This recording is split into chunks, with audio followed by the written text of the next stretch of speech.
Ito na naman tayo, bagong update sa Wisdom. Loko-loko to ah.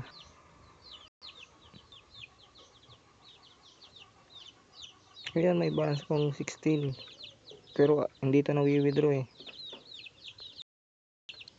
Kasi dati walang password nun, ngayon meron na.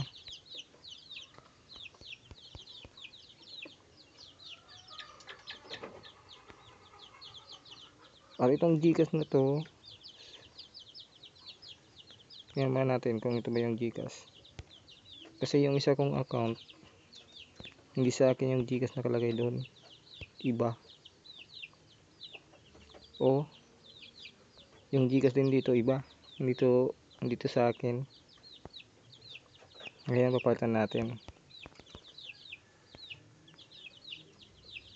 Gcash.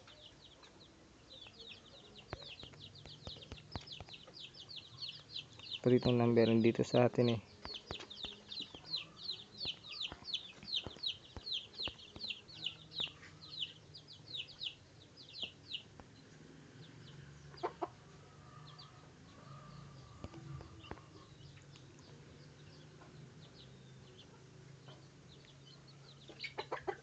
Save.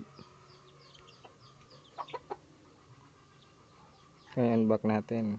Tapos withdraw. Ulitin natin.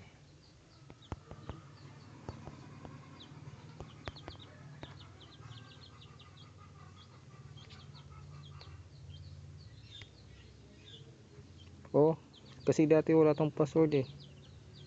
Ngayon, kapag magkuha ka ng withdrawal password nila, kailangan mo mag-recharge ng 4,000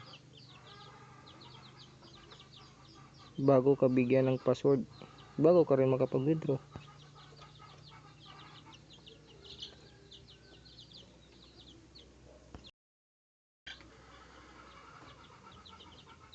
Dati wala to eh, ngayon lang to eh nung nag-update. Pero sige, maghintay ulit tayo ng update nila, baka mawala yan.